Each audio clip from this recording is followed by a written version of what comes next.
At dito nga pala guys, nakipaglibing kami sa aking pinsan. Kinamatay, komplikasyon na.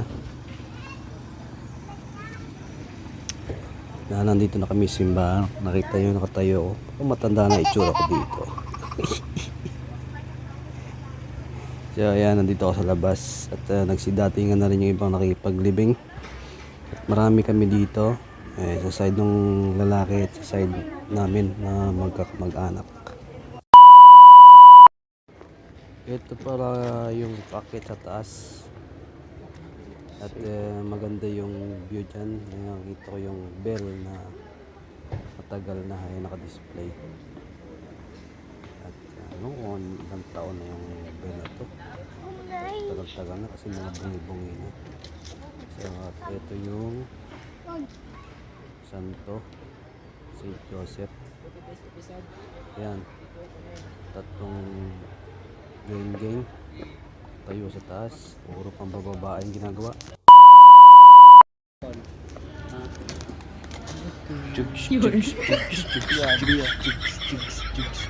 May sound effect ba?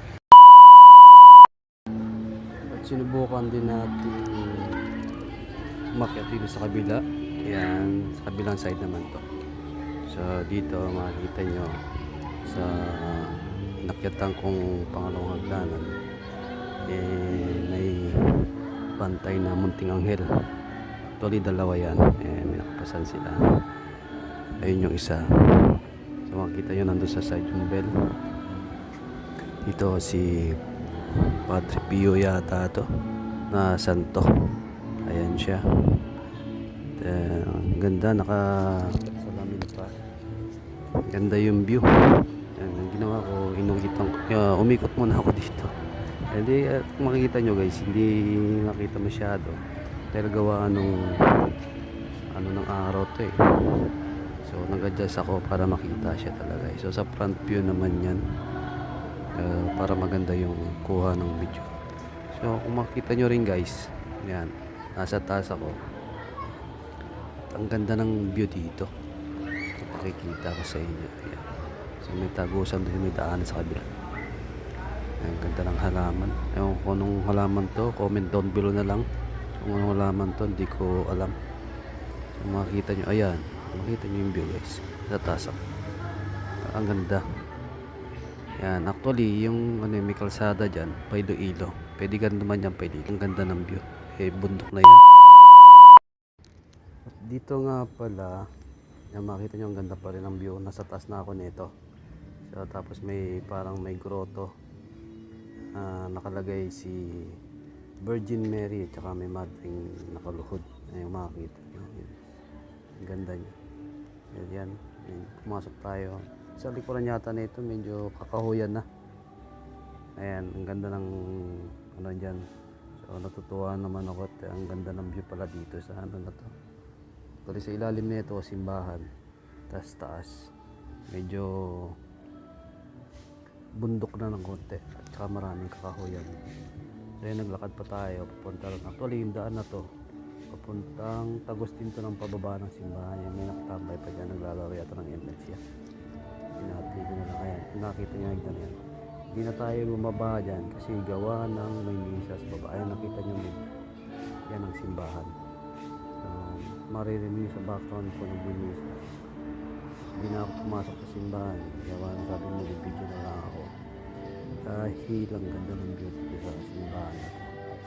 First time pa natin dito sa simbahan na to. Actually nadadaan namin pero first time ko lang pumasok dito sa simbahan na to. At wala ko sabi, maganda pa rin ang view. Sobrang ganda talaga. At dito naman guys, sa kabilang view naman to. Ayun, makita nyo may balite. Ayun yung papunta naman dun sa mga bahay ng mga pari ata. So ang ginawa ko, upo muna ako dito. Hihintay ng matatapos ang isa maya maya.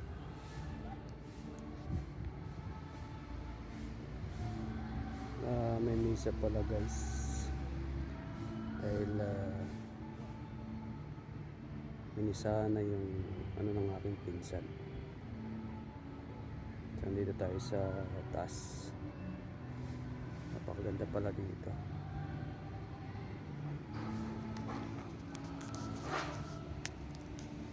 Yan o. Ayan yung nakikita nyo. Ganda ng lugar. Yan.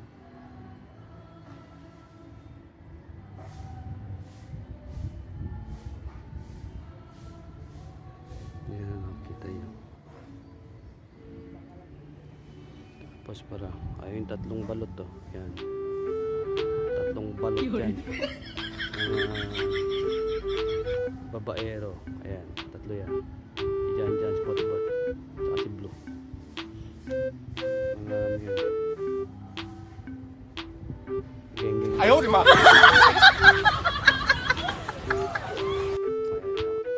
Tatlong balot yan.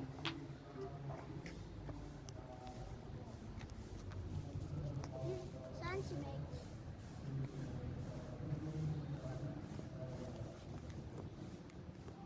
Nice one.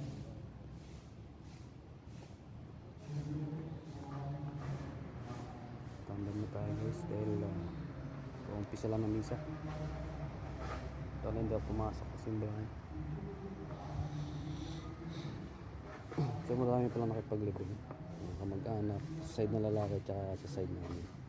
So madami kami ngayon. Siguro oras natin ay 1:40. Siguro 1 hour ang misa. Siguro 2:40. Depende sa ano ng pare. Kung gaano kabilis yung misa niya. Kaya nang nag-maintenance pa. Ang linis ng mga ano. Makikita yung napakalinis ng mga daan. Doon pala guys sa dinami. Ito yung daan na to. Idaanan pala dun. Pasok ng simbahan. Na-videoan ko kanina. So ano guys, hanggang dito na lang. Maraming salamat sa inyo. Subscribe, like, tsaka share. Click nyo na rin yung notification bell para update kayo sa lahat ng mga video na i-upload ko. Bye bye. Maraming salamat. Babos.